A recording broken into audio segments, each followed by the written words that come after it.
Bueno, mi equipo y yo vamos a hablar sobre el tema que es trabajo de parto y vamos a dar primero una introducción.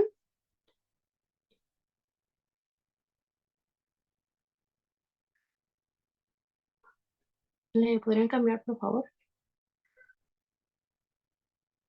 Ok, bueno, pues primero en la introducción vamos a entender un poco término de trabajo de parto. Bueno, este se va a caracterizar por contracciones uterinas que pueden llegar a ser muy dolorosas eh, para la mamá. Y esto igual va a depender de cada persona porque no todas las personas van a tener el mismo trabajo de parto y algunas personas lo pueden manifestar como con mucho dolor, otras personas no tanto. Al haber estas contracciones se va a producir una dilatación del cuello uterino y esto va a hacer que el feto descienda por el canal vaginal, como en la imagen se muestra, esto va a haber una distensión y el feto va a descender por el canal. Y pues también el cuello va a experimentar una serie de cambios bioquímicos y se van a ver igual involucradas ciertas hormonas que en un rato más las vamos a mencionar. ¿Podrían cambiar?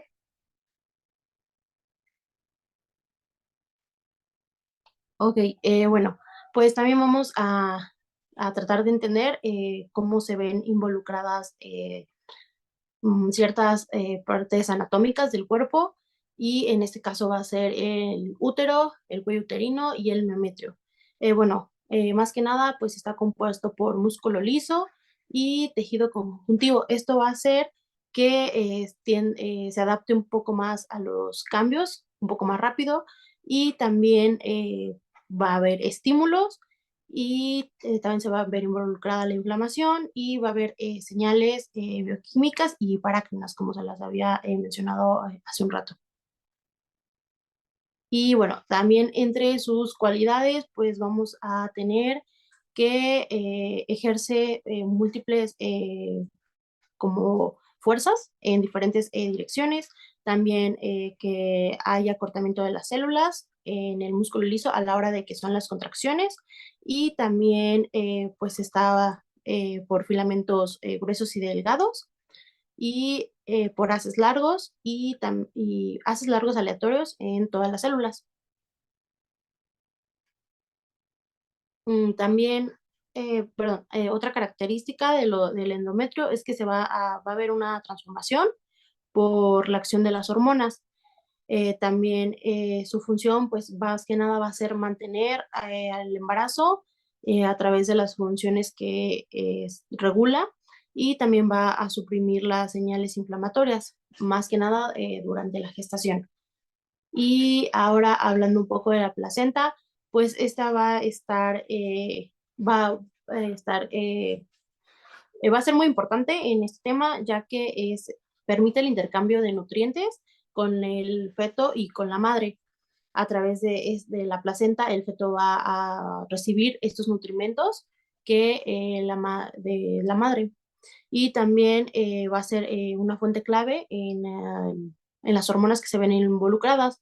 Y también, pues, va a presentar unos mediadores que van a mantener el embarazo y van a ayudar a la transición en el parto.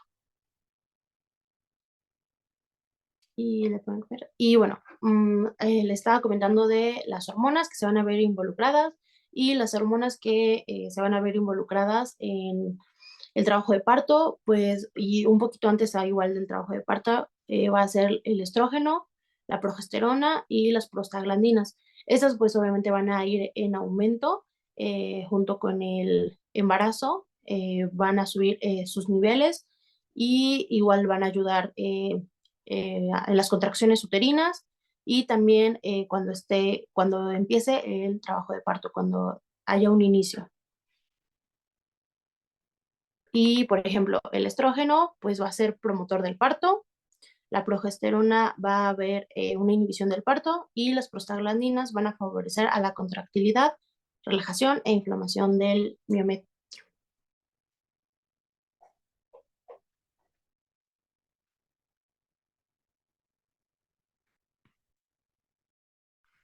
Bueno, vamos a hablar sobre la contractilidad uterina normal. Durante la década de 1950, la escuela uruguaya, representada por Álvarez y Cadeiro García, al estudiar la dinámica uterina con un nuevo sistema de registro de la presión amniótica. Siguiente. Ok. Bueno, este es el estudio de método de Cadeiro García, que de hecho en la imagen podemos ver un catéter de polietileno colocado en la cavidad amniótica mediante una punción de paredes abdominales y uterinas. Esto se le llama amniocentesis. Para estudiar los cambios de la presión en la cavidad amniótica al ocurrir la contracción uterina, lo cual es posible según la ley de Pascal. Eso lo voy a explicar en un momento, pero esto se hacía en 1950. Hoy en día ya no se utiliza, además de que había un riesgo y había funciones. La presión ejercida en un medio líquido se transmite de la misma intensidad en todas direcciones y sentidos. Esa era la ley de Pascal. Y siguiente. Ok. Esto va, esto va a explicar lo que se hacía anteriormente, que es el catéter, va a explicar esto. Como hay diversas contracciones que ocurren durante el embarazo y parto en el puerperio, y cada una de estas contracciones se estudiaron, se estudia la frecuencia, se estudia la intensidad, se estudia la duración y se estudia el tono. Estas se estudiaban con el catéter. Y de ahí empezamos con la frecuencia, que es el número de contracciones uterinas que se presentaban en 10 minutos. Luego la intensidad, que era la presión máxima desarrollada en la vida uterina durante la contracción. Y la duración, el periodo comprendido entre el inicio y el término de la contracción. Y al final, el tono, la menor presión registrada entre dos contracciones. Siguiente. Bueno, lo que se manejaba del catéter y se manejaba todo esto, se maneja una gráfica. Esta gráfica la seguimos ocupando actualmente. Se maneja lo que es el tono, la duración, la intensidad y la presión, lo que hablaba anteriormente. Siguiente, por favor. Eso es muy importante porque hay que entender el origen y propagación de la onda contráctil. Bueno, la onda contráctil se inicia en uno de los marcapasos localizados de los cuernos uterinos, porque lo que predomina la acción de uno de ellos y no interfiere entre sí. Aquí en la imagen es la localización de los marcapasos uterinos, entonces están exactamente en la parte de arriba, y en la segunda imagen es la propagación de restos del útero en una velocidad de 2 centímetros, que alcanza la totalidad de 14 segundos. Ahora, para que se entienda un poquito más, ahorita lo voy a explicar completamente. Pero bueno, siguiente. Esto es importante porque en las células miometriales alcanza aproximadamente de 500 y 600 unidades al término del embarazo. Tienen un núcleo muy excéntrico y numerosas fibrillas de colágeno que transmiten la contracción muscular. Y desde la proteína contráctil hasta el tejido conectivo. Importante. Todo tiene un porqué. Entonces, esto maneja que nosotros, como tenemos fibrillas y son las fibrillas de colágeno, definitivamente con las fibrillas de colágeno se hace el estiramiento. Entonces, todo tiene un porqué. Siguiente, por favor. Y este es también importante para entender el triple gradiente descendente, que es la propagación durante la intensidad desde las contracciones uterinas, y vamos a tener que son descendientes del fondo uterino del cuello. Entonces, lo que se maneja aquí en la siguiente imagen, por favor. Siguiente. Excelente. Bueno, la duración y la intensidad son mayores en el fondo. Entonces, que en el segmento la onda contráctil se dirige en el sentido descendente. Entonces, vamos a la propagación, la duración y la intensidad. Y bueno, de aquí se logra la máxima intensidad de contracción uterina. En los diversos del útero se obtenga casi simultáneamente. Entonces, empezamos desde arriba con, o sea, de hecho aparecen los más, aparecen con mayor intensidad y duración. Y vamos en la parte descendente.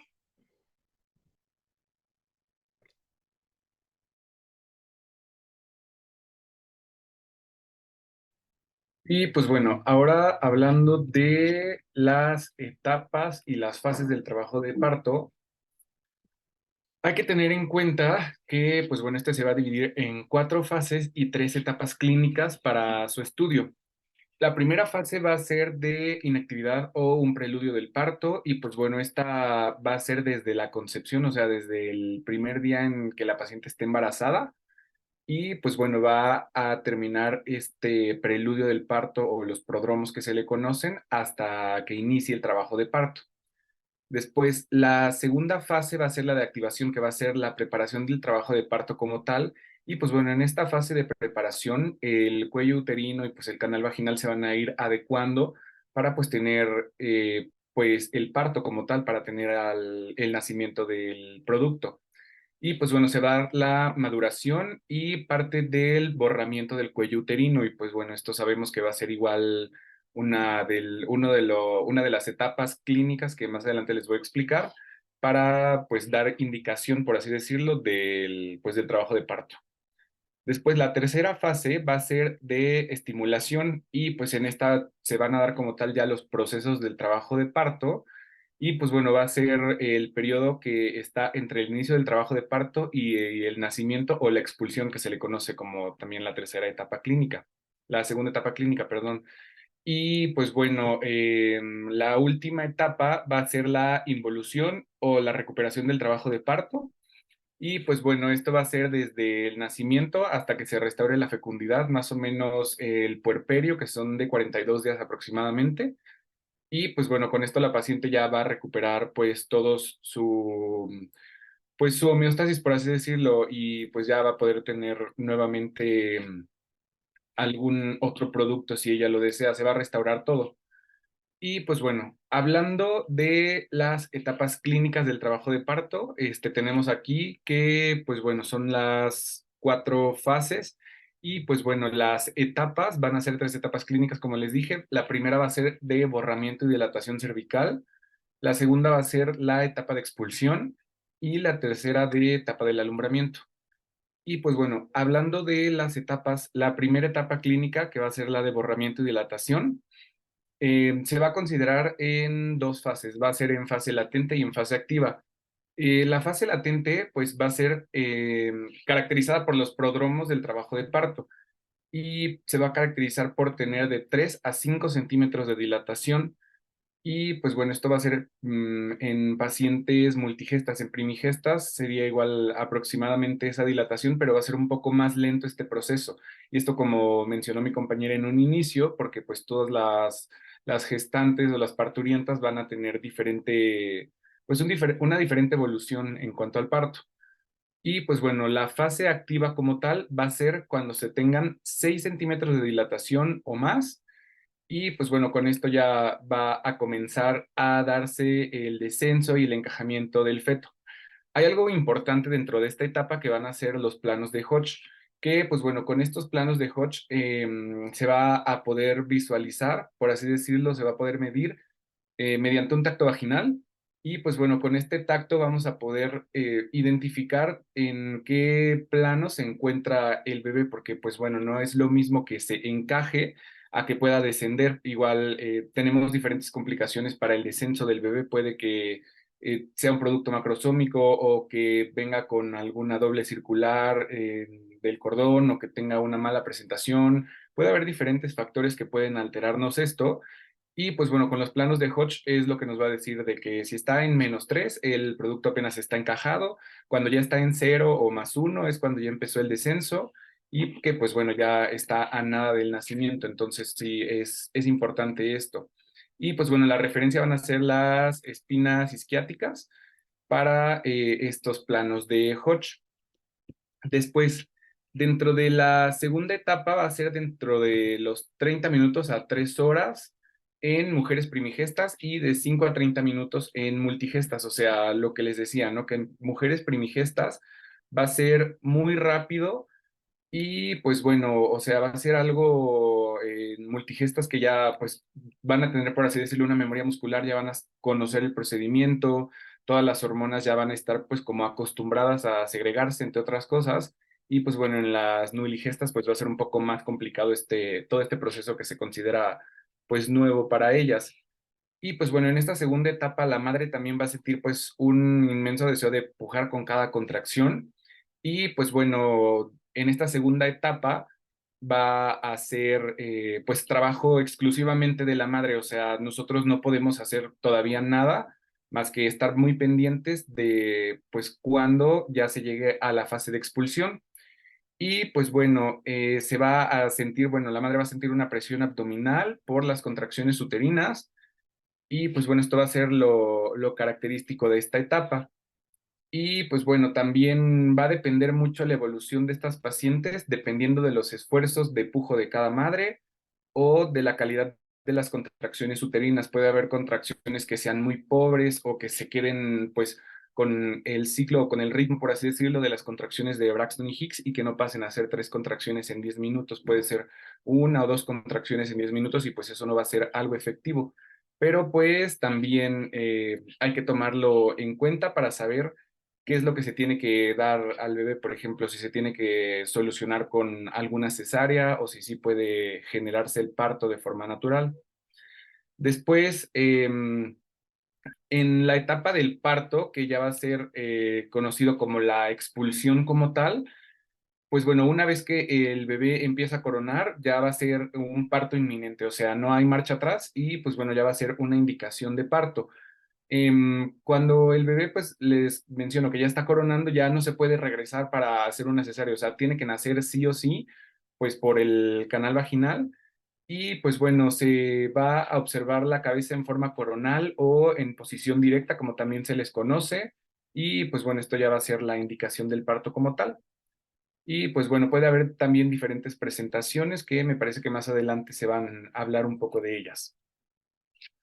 Hablando en esta etapa del parto, se realizan a veces ciertos cortes en las pacientes que se denominan episiotomía. Y pues bueno, esto se hace con la finalidad de, pues, por así decirlo, agrandar el canal de parto y pues bueno, para que el bebé pues salga sin ninguna complicación. Esto es lo que les mencionaba, a veces las pacientes no tienen una dilatación adecuada o el producto es un poco más grande de lo que se esperaba o hay alguna pues circunstancia que nos obligue a realizar una episiotomía. Y pues bueno, esto va a ser pues más sencillo y pues más amigable, por así decirlo, con la mamá para poder tener pues un parto eutóxico.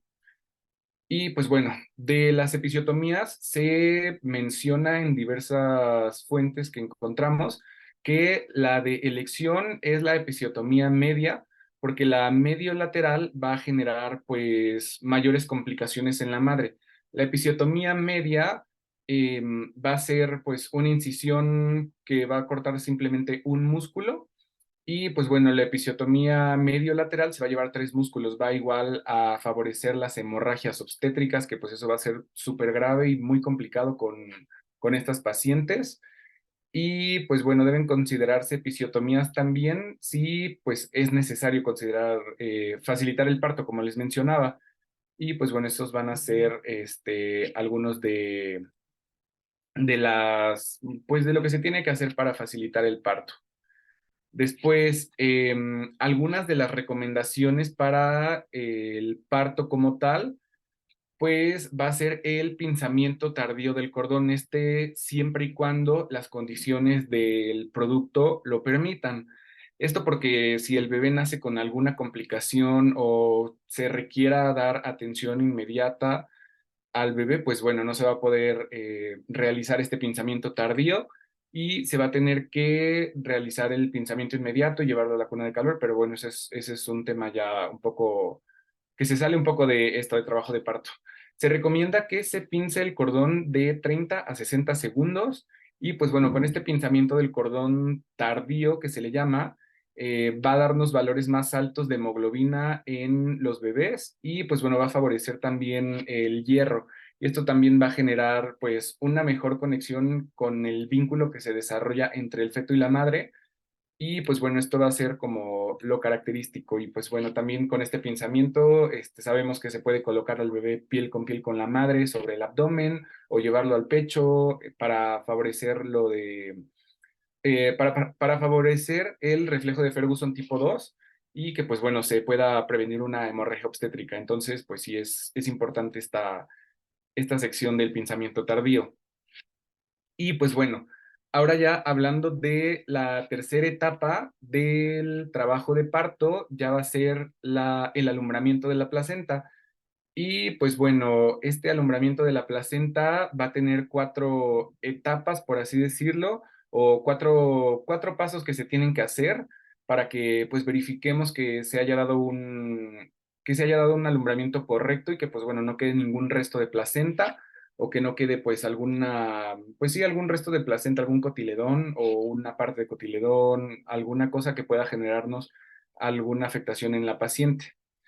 Pues bueno, el primer paso se debe de verificar que aparezca una nueva cantidad de sangre en la vagina, o sea, se debe de hacer una exploración vaginal y pues bueno, tenemos que meter con una pinza, una gasa, debemos de revisar que no haya algún corte, que se haya salido completamente la placenta y pues bueno, esto se tiene que hacer con la maniobra de Marvan. Y pues bueno, hay diferentes maniobras para traccionar también la placenta de forma adecuada, haciendo la presión suprapúbica para evitar la involución del útero, o sea que el prolapso uterino, perdón. Y pues bueno, es lo que les mencionaba, ¿no? Que va a haber diferentes maniobras. Después, la longitud del cordón umbilical se debe de extender fuera de la vagina y pues bueno, el cordón umbilical va a ser de diferentes medidas, o sea, no va a ser siempre una medida exacta, pero pues bueno, también se tiene que tomar en cuenta esto para el momento de la expulsión. Después se tiene que realizar una elevación del fondo uterino y el útero vuelve a sentirse firme y globular. Se tiene que sentir pues duro el útero para que nos estemos constatando de que es un útero que está normoevolucionando, o sea, está involucionando de forma adecuada y que pues bueno, tiene un buen tono, porque pues si recordamos, la atonía uterina va a ser una de las principales causas de hemorragia obstétrica. Entonces, pues bueno, asegurándonos de que el útero está pues con un tono adecuado, vamos a estar seguros de que no va a tener la paciente un riesgo elevado de presentar una hemorragia obstétrica por el tono uterino. Después, bueno, continuando aquí con lo de la tercera etapa del trabajo de parto, que va a ser lo del alumbramiento, hay que tener una tracción controlada del cordón y pues bueno, se tienen que administrar algunos fármacos uterotónicos en las pacientes. El de elección siempre es oxitocina, pero existen otros uterotónicos para manejar las hemorragias obstétricas en dado caso de que las pacientes la presenten. Existen fármacos como la carbetocina, por ejemplo, que pues también va a ser uno de los mejores uterotónicos, pero pues va a haber complicaciones para conseguirlo por diferentes causas y pues bueno, no se tiene siempre en los hospitales. Hablando de los uterotónicos, estos son los principales. Se tiene que dar un manejo con uterotónico más masaje del fondo uterino para estas pacientes. Y pues bueno.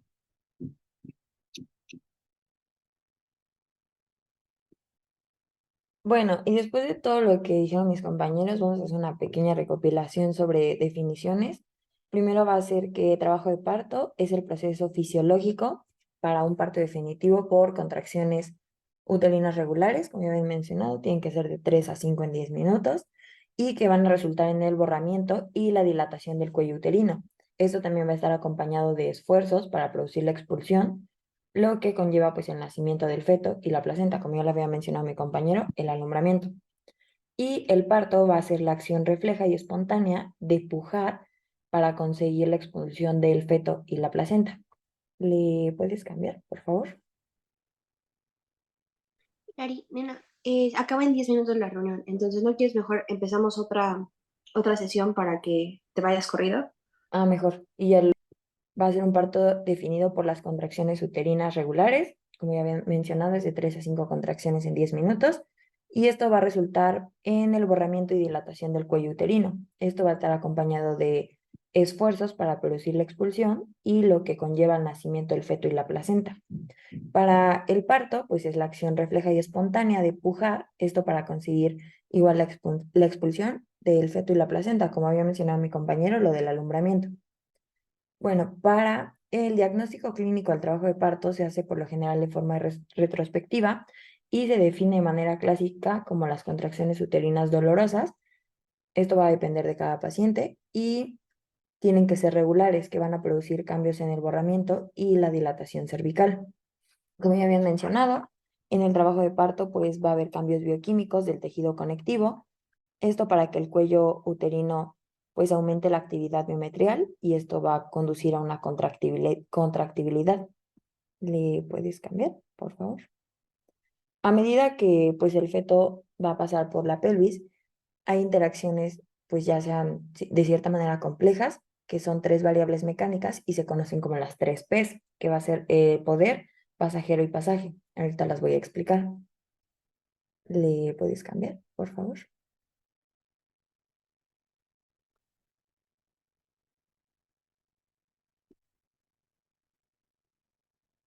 Bueno, la primera va a ser el poder, que se refiere principalmente a la fuerza generada por las contracciones uterinas. Y esta pues es posible valorar mediante la palpación del fondo uterino. Esto pues es mediante la maniometría interna y los transductores de presión.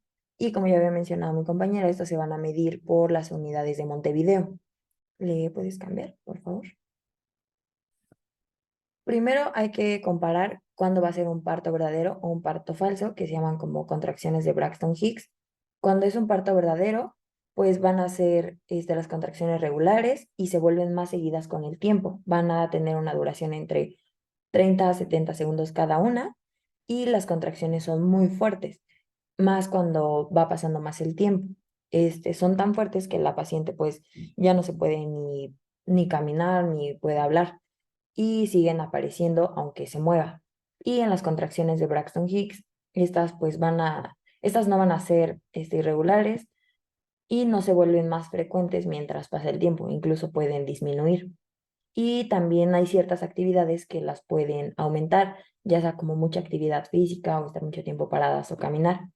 Y por lo general son muy leves y con el tiempo no se atenúan, pero es importante que, pues de modo clásico, la presencia de 3 a 5 contracciones en 10 minutos se han utilizado para definir, pues, un adecuado patrón de contracciones y también se va a acompañar de modificaciones cervicales y esto se le considera como un trabajo de parto adecuado. ¿Le puedes cambiar, por favor? La segunda P, que va a ser pasajero, se refiere al feto y pues tiene múltiples factores que pueden afectar su pasaje por el canal pélvico, ya que estas varias incluyen también el tamaño fetal, el peso fetal estimado, la situación, la presentación y posición. Esto también va acompañado de las maniobras de Leopold y estos factores pues se valoran mediante ecografías y las típicas 4 maniobras de Leopold, que igual va a ser la situación, que es el eje del feto con la madre, la posición, que está del lado izquierdo derecho, la presentación, si va a ser cefálica y podálica, y la última, que es la cuarta, que es el encajamiento. ¿Le puedes cambiar, por favor?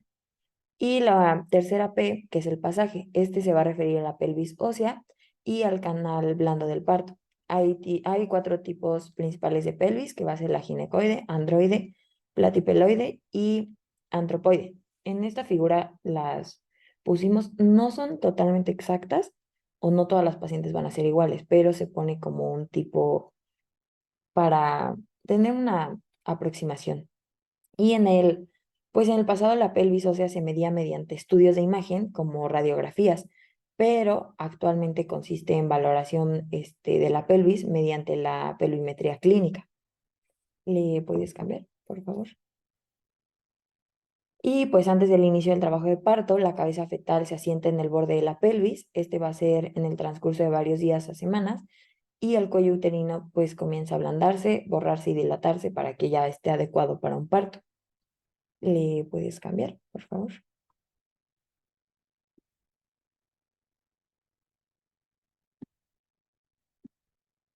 Bueno, con el borramiento cervical se puede liberar un tapón de moco. Este va a estar dentro del canal cervical y cuando esto ocurre, el inicio del trabajo de parto a veces se marca por el paso de una pequeña cantidad de moco. Este puede estar teñido de sangre y es más conocido como tapón moco sanguinoliento, como se muestra en la imagen. ¿Le puedes cambiar?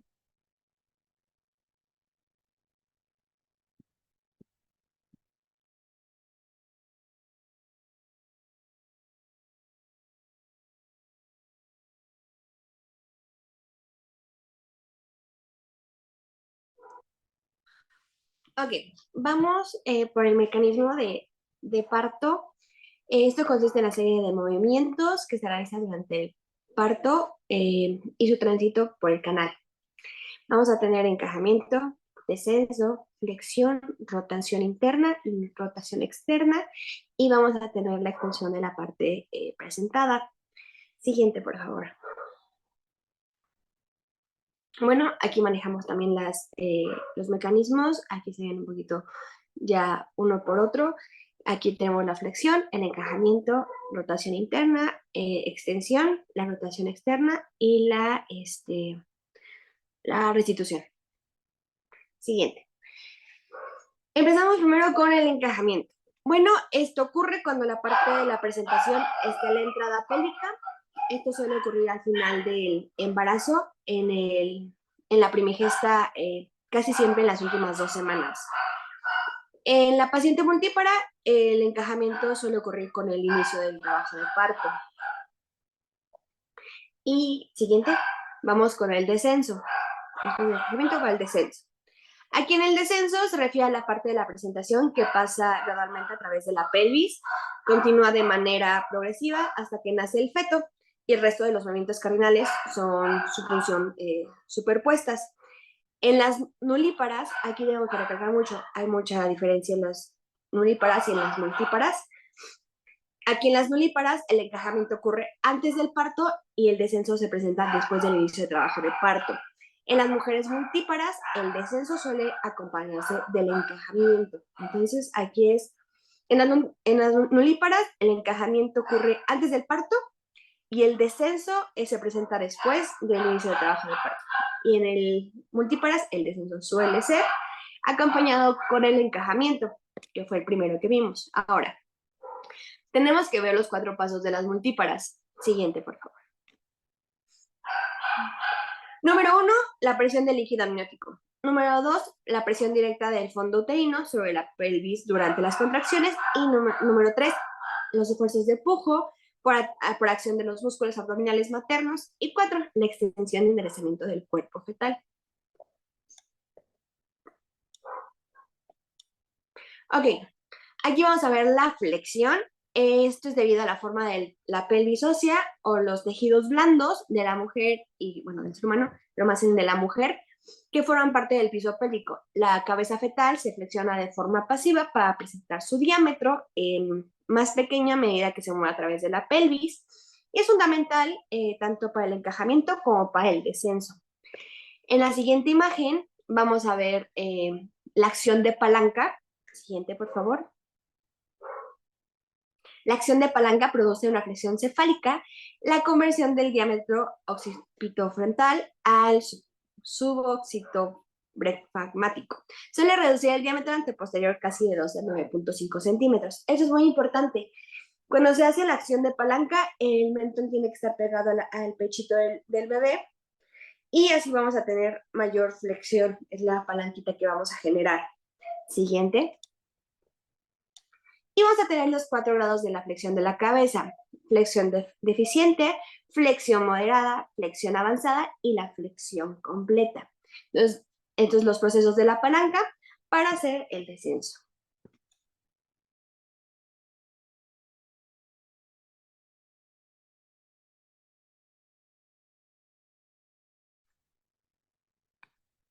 Ok, bueno, siguiendo con estos mecanismos que se llevan a cabo, pues ahora, después de lo que explicó mi compañera, sería la rotación interna, que bueno, básicamente pues esta maniobra se realiza cuando la cabeza del feto se pone en posición original del occipucio y empieza como a moverse.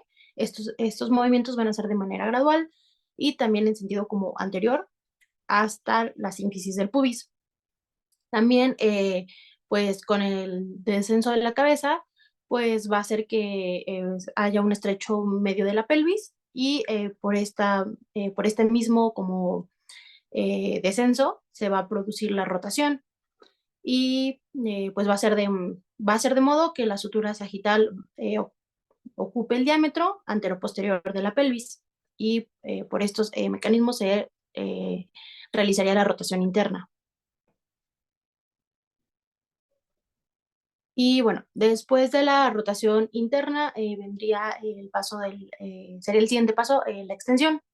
Aquí pues se va a realizar cuando el feto ya descendió hasta el introito y luego va a ser como una desflexión, por así decirlo. Y también estos movimientos se van a generar más que nada por las contracciones, también por la presión que va a haber y por la resistencia que tiene el piso pélvico hasta la sínfisis púbica. Y bueno, aquí va a haber distensión del perineo, va a haber abertura vaginal, también el diámetro se va a volver más grande de la cabeza fetal, se va a expandir aún más la vulva y se va a producir como una sensación que se conoce como anillo de fuego, que aquí podría manifestarse, algunas mujeres lo manifiestan como que sienten como mucho ardor y otras también lo manifiestan con ardor y con dolor. Y después de esto sería la rotación externa, también está conocida como restitución y pues básicamente se va a referir a que pues la rotación pasiva de la cabeza del feto va a regresar a la posición anatómica. También aquí el hombro anterior va a rotar por debajo de la sínfisis del pubis y pues la cabeza debe de girar aproximadamente unos 45 grados. Y ya por último, sería, bueno, no por último, sería penúltimo, sería el desprendimiento de los hombros. Pues aquí, ya que se termina la rotación externa, pues el hombro anterior empieza a descender, es como que lo primero que sale y es lo que podemos apreciar y se va a apoyar en el arco subpúbico de la pelvis y también pues esto va a facilitar ya la expulsión. Ya entonces al salir el primer hombro, que es el hombro anterior, ya estaríamos en casi la fase de la expulsión y también aquí pues es impulsado por las contracciones uterinas y esto es pues con el esfuerzo bueno, se van a ver involucrados los músculos abdominales y también va a haber una tracción moderada, que esto se va, bueno, ejerce el obstetra sobre la cabeza fetal y ya al terminar el paso del desprendimiento de los hombros, por último sería la expulsión. Ya es la expulsión completa, donde ya el feto sale pues por completo.